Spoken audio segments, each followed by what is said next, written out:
Welcome back to the channel, guys. It's a bit of D-Day today. We're off to the rolling road again. You probably will have seen the videos. I've fixed the gearbox. We have to put 2 gears in there.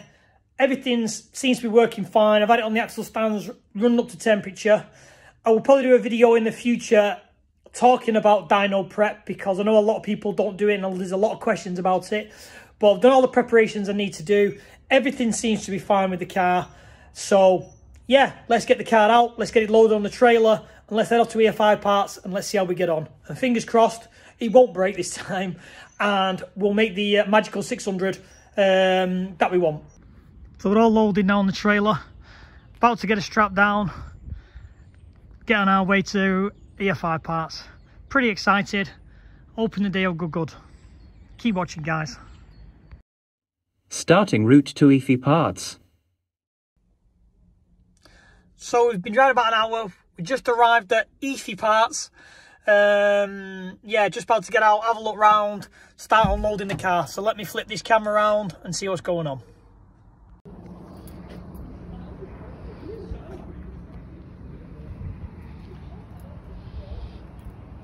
I'm a little early. I booked on, I think, for 3:30. So yeah, we'll just hang around, see what's going on. Looks like there's a nice little MX-5 on the dyno at the moment. There's always some nice cars around here, little projects that are interesting. So yeah, so let's get the car unloaded, let's wait for Chris, and let's get ready.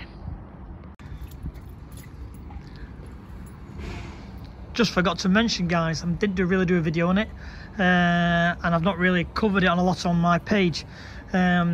But we do have now fitted, which I fitted previously, a flat floor on the rear. So this is like a composite board, which goes, you know, the back half of the car. So now when you look into the back end, where I can cover, I've covered, which is to basically help a little bit with, you know, air coming up the back end, and using basically this boot lid and this back panel as a bit of a parachute, just to try and divert some air.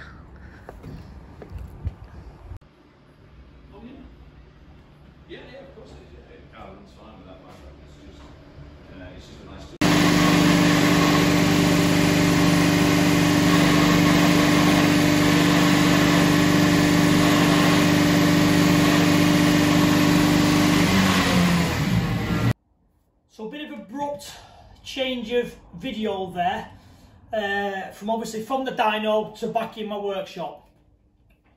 Some of the reason was due to COVID, I couldn't take additional people with me to the dyno, so I had to go on my own, which meant filming, you know, was a little bit harder, because for some reason, again today, was a lot more hands-on with the car. We had a few more issues, which I'll go into shortly. So I didn't have time to physically do more filming. So what happened? So we got on the dyno, car ran fine, gearbox working fine, did a power run, because that was already at the top of the power range as we left and broke the gearbox last time. As we did a run, it popped a boost pipe off. Turned the car off, put the boost pipe back on, everything was good. Ran it again. Up to gate pressure, everything was fine, everything was good. Turned the engine off, me and Chris interacted and spoke about a few things. Went to start the car again, and it sounded like there was a cylinder down, which you can hear very slightly. Those people who are not very experienced in the noise, wait to the end of the video, and I'll explain more, and I will show you what you listened to and what we heard, so you understand how we got to the conclusion. So, what it sounded like one of the cylinders had dropped compression. So, at that point, we decided to do a bit more investigating, and we decided that if that was the case, we was going to call it a day, because it's physically not worth the risk. The risk to reward factor of carrying on, the head of a valve dropping off, or something going seriously wrong and destroying the engine, is physically not worth the risk. For me to come back, pull the head off and inspect the problem. we have a track day booked, I think, in 4 weeks' time now. So if I destroyed a complete engine, I wouldn't be able to go to the track day. But to come away, repair the cylinder head, I could still go to the track day even if I couldn't get back on the dyno, just on gate pressure. So run the front engine at gate pressure, which is about 565 I think we got to, and the back engine on 600. I could still get a day, I could still get some testing out of it, I could still get some data, and all the work wouldn't be lost. So we did some more investigating. We did a compression test on the car. Cylinder 1, cylinder 3, cylinder 4 had 10 bar of compression. Cylinder 2 had 7 bar of compression.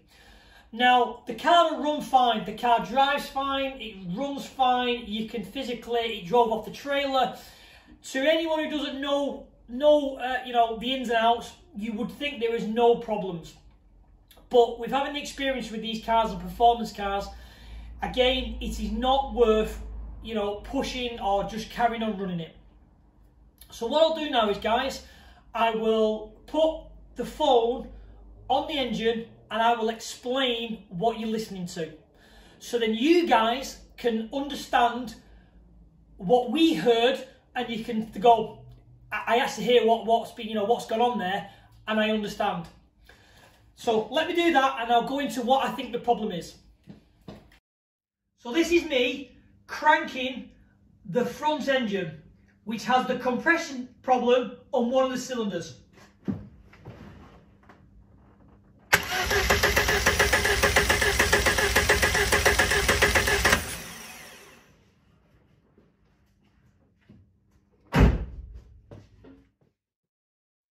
So now you've heard both the engines cranking.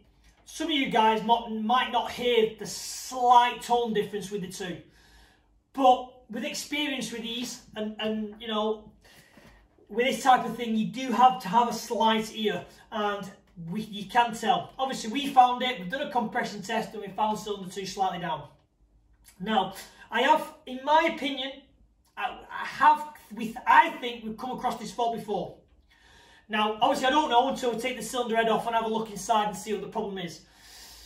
The fault I think is with this is, with high performance engines, what you find is they run very, very hot on a drag run or a dyno pull or that type of thing. And if you just suddenly, at the end of a run or pull or whatever, turn the engine off, the valves are red hot, and I mean they are seriously hot. And obviously with having cams and whatever, they push the valves out. So sometimes you'll have a cylinder with valves open, another cylinder with valves closed. So when you shut the engine off, you'll find some of the valves will be stuck out into thin air. And when they cool down, the valves will slightly tweak out of shape, which causes a valve seat issue. So it doesn't seat just enough on the seat to give you full compression. I have had this before. I do know other people have had this before. So that's what I reckon the problem is. It is simply pull the head off, stick a valves in that cylinder, see if they're bent, and then go from there. So that's my opinion of what's gone on. We'll find out, you know, and we'll investigate further. But car still runs, no serious faults, and we're still on track to make the track day. So, I just want to take the time out at the end of this video to explain to people why I'm doing these videos. And to say a massive thank you for you guys for watching, for commenting back, for messaging me, private messaging me, you know, interacting with me. And to understand why I'm saying it means so much to me. When you do these type of projects, which are great massive builds, when they break, you fall out with the car. I don't care who you are, what it is, you will fall out with it. So anyone who knows me or has known this car, if this would have happened like it has now, I would have left this here, covered it up, and in 6 months' time, probably addressed it and sorted it out in 6 months. Because I feel I lost my mojo in working on these cars and coming out grafting. I just did, you know, I just lost the get up and go. So doing these videos has made me feel, you know, I want to get out, make the content for you guys and work on my car. In all the time I've done this build, I have not known once where I would have pulled the gearbox out, rebuilt it, put it back in the space of 3 days. Never ever would have happened. Small repairs probably, but a big repair like the box, I wouldn't have done. So again, this now, again, we're on Wednesday now. Friday, the cylinder head will be off.